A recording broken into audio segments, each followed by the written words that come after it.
student. Okay? So really, my job as a teacher is, to be honest, it's to con a student into playing these simple little exercises 10,000 times. And along the way, show you songs that use elements of these. So you're not bored out of your mind. And so you can have some fun. And so you can start applying this and seeing, oh, this pentatonic in the key of E in its basic form, when I expand it, when I take these two notes and move them down here, I broaden the picture of my pentatonic. I'm playing the same notes,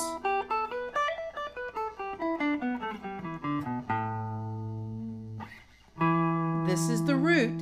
Even though I don't start my pattern on the root, that's okay. But this is the riff in Hey Joe. It's in the key of E.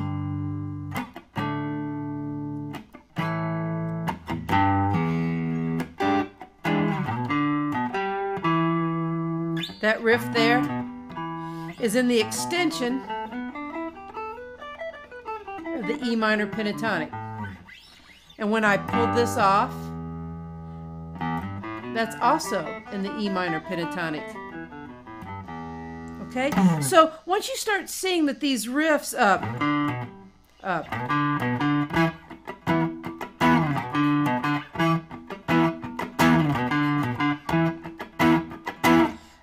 you know, a whole lot of love.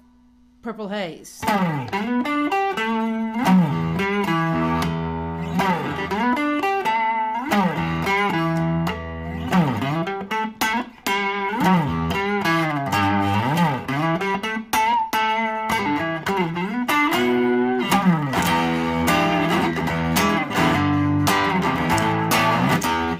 Now, I never play anything exactly like the artist.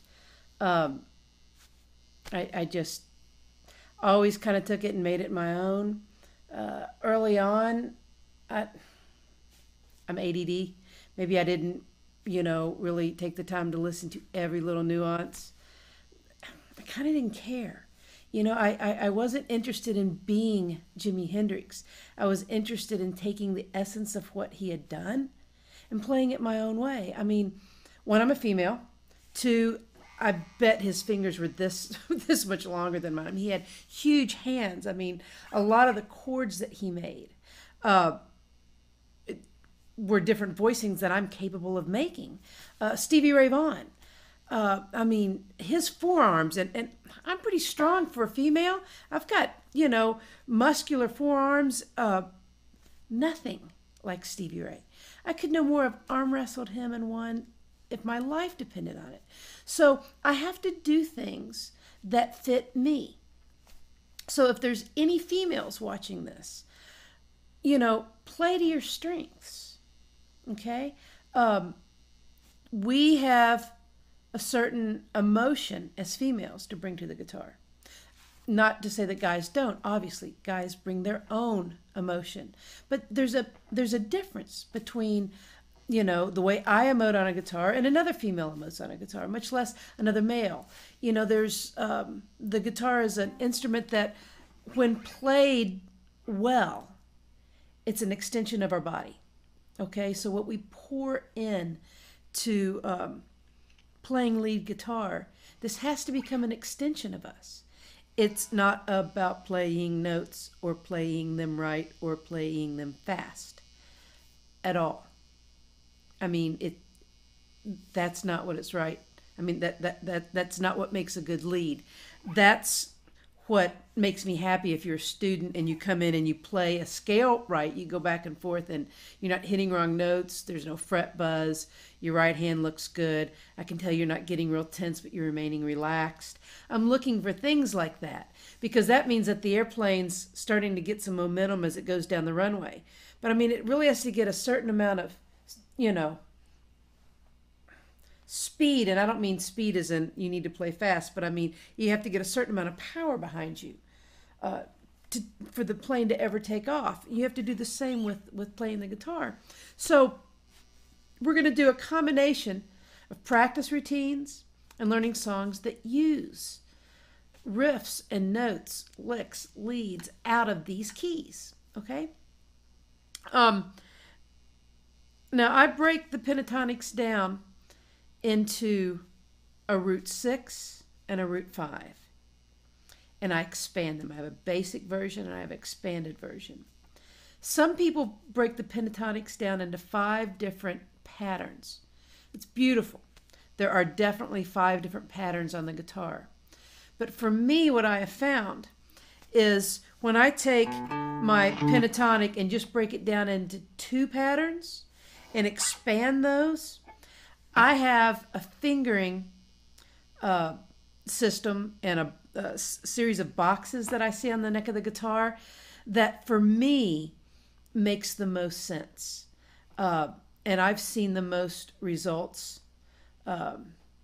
come by, by taking this roadmap on the guitar. So that's what I'm going to show you.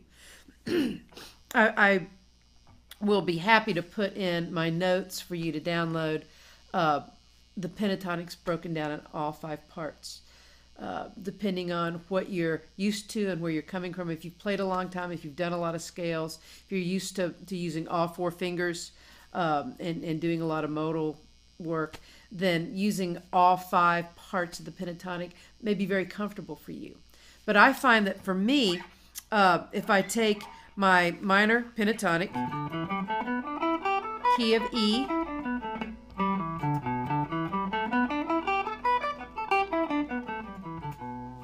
and then I expand it, it lets me play with my 1st and 3rd fingers. I get a lot of speed out of that. I get a lot of power out of that. I get a lot of consistency. I'm not having to change up fingers. Then when I play my E minor pentatonic up here in its basic form, root 6, when I expand that by taking this note and moving it down here, this note here, down here.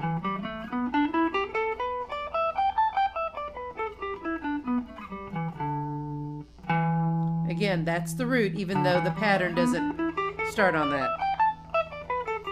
Some people worry that the pattern doesn't start on that. It's okay. It's like our alphabet. If we were writing a book, we don't have to start with the letter A. Okay? How we can start a lead on any note.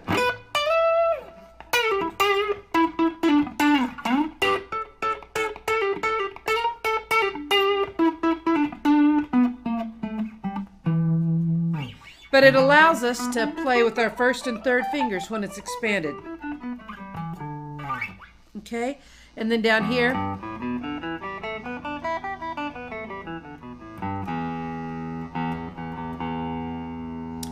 that's our root. 2nd finger, 1st finger, 2nd, 1st. Now, obviously we can't expand it down here. We run out of room. But we can use 1st and 3rd up here. So that's our E minor pentatonic.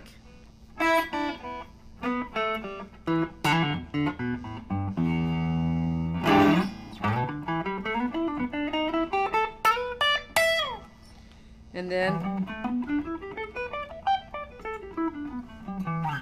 expand it up here.